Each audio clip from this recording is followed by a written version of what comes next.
नमस्कार विद्यार्थी मित्रांनो, पायथागोरस थेरम या चॅप्टरमधील प्रॉब्लेम सेट 2 यातील आपल्याला क्वेश्चन नंबर 12 सोडवायचा आहे। पहा question number 12, sum of the squares of adjacent sides of a parallelogram. आपण येथे एक पॅरलेलोग्राम काढलेला आहे।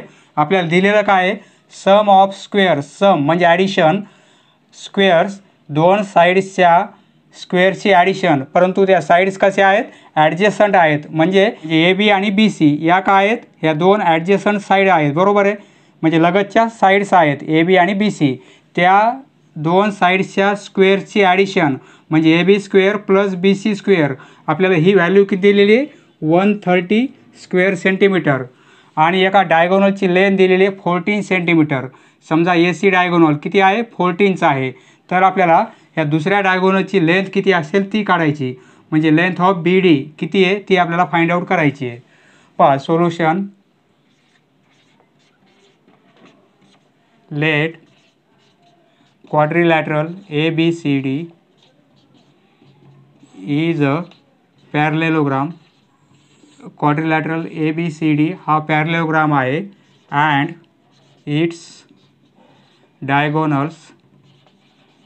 and its diagonals AC and BD. AC हा डायगोनल आहे आणि BD हा पण डायगोनल आहे, and BD ते दोन डायगोनल एकमेकांना M पॉईंटमध्ये इंटरसेक्ट होतात, intersects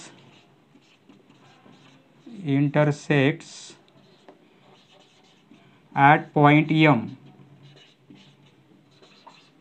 आपल्याला काय दिलेलं आहे, पहा दोन ॲडजसंट साइडच्या स्क्वेअरची ॲडिशन दिलेली आहे, म्हणजे ए बी आणि बी सी यांचे स्क्वेअर्स, पहा ए बी स्क्वेअर आणि B C square equal to किती दिलेलं आहे आपल्याला, 130, बरोबर आहे, हे दिलेलं आहे, आणि एका डायगोनलची लेंथ दिली 14। समजा ए सी डायगोनल घेऊ आपण, ए सी 14चा आहे। पहा डायगोनल काय करतात, पॅरलेलोग्रामचे एकमेकांना बायसेक्ट करतात, म्हणजे ए एमची जी लेंथ असेल तीच एम सीची लेंथ असेल, बरोबर आहे, बी एमची जी लेंथ असेल तीच एम डीची असेल, बरोबर आहे। आपल्याला ए सीची लेंथ माहीत आहे 14 आहे, म्हणजे ए एमची लेंथ किती असेल, ही 7 असेल आणि ही पण 7 असेल, बरोबर आहे। A M equal to, A M म्हणजे काय, हाफ ऑफ ए सी असेल, ए सीच्या हाफ असेल, ए एमची लेंथ किती, ए सीचे हाफ आहे, बरोबर आहे, परंतु ए सीची लेंथ 14 दिलेली आहे आपल्याला, म्हणजे हाफ ऑफ 14, म्हणजे ए एमची लेंथ किती येणार आहे, 7 सेंटीमीटर, बरोबर आहे। तर आता पहा, आता म्हणजे काय होईल, ए एम आणि एम सी ह्या लेंथ इक्वल आहेत, म्हणजे हा मिड पॉईंट आहे, बरोबर आहे, ए सीचा मिड पॉईंट आहे, म्हणजे जर आपण ट्रायंगल ए बी सीचा विचार केला तर हा मिड पॉईंट आहे, म्हणजे बी एम ही काय होईल, मीडियन होईल, बरोबर आहे। येथे लिहिणार आपण therefore M is mid point of A C, therefore B M is median, B M हा सेगमेंट मीडियन होईल, median of triangle A B C, या ट्रायंगलमध्ये बी एम मीडियन होईल, बरोबर आहे। आता आपण येथे काय करू, अपोलोनियस थेरम अप्लाय करू। या ट्रायंगल ए बी सीमध्ये बी एम मीडियन आहे, तर येथे आपण अपोलोनियस थेरम अप्लाय करू, म्हणजे काय होईल, A B square plus B C square, A B square plus B C square equal to 2 times median square, म्हणजे 2 टाइम्स बी एम स्क्वेअर आणि plus 2 times A M square, हा काय, Apollonius theorem. पहा A B square plus B C square ही value आपल्याला 130 दिलेली आहे, बरोबर आहे, ही व्हॅल्यू आपण येथे पुट करू, म्हणजे 130 equal to 2 times B M square आणि प्लस ए एमची लेंथ आपण काढलेली आहे, पहा आत्ता इथे ए एमची लेंथ किती आहे, 7 आहे, ए एमची लेंथ 7 आहे, म्हणजे 2 टाइम्स 7चा स्क्वेअर। आता हे सोडवता येईल आपल्याला, पहा 130 equal to 2 B M square आणि प्लस पहा 2 आणि 7चा स्क्वेअर 49 आणि 49 इंटू 2 म्हणजे 98 होतील, देअरफॉर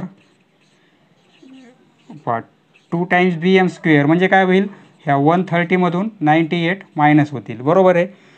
पहा therefore B M square equal to काय होईल, 130मधून 98 गेले 32 राहतील, हे 2 टाइम्स म्हणजे आता बी एम स्क्वेअर, येथे आपण आता therefore B M square equal to काय होईल, हे 2 या साईडला डिव्हिजनमध्ये जातील, येथे 32 आहेत म्हणजे काय होईल 16 होतील, बरोबर आहे. आता आपण स्क्वेअर रूट घेऊ, म्हणजे बी एम 16चा स्क्वेअर रूट 4, म्हणजे बी एमची लेंथ किती मिळेल आपल्याला 4 मिळेल. ही बी एम लेंथ म्हणजे मीडियन किती मिळेल आपल्याला 4 मिळेल, बरोबर आहे. परंतु आपल्याला बी एम नको आहे, आपल्याला काय पाहिजे बी डीची लेंथ काढायची. तर बी डीची लेंथ किती आहे, ह्या बी एमपेक्षा डबल आहे, बरोबर आहे. But B D equal to काय होईल 2 times B M, 2 into B M. B एमची लेंथ 4 काढली आपण, म्हणजे 2 इंटू 4 काय होईल 8 सेंटीमीटर. बी डी म्हणजे काय आपला दुसरा डायगोनल आहे. बी डी इक्वल टू 8 सेंटीमीटर. येथे लिहिणार आपण दी लेंथ ऑफ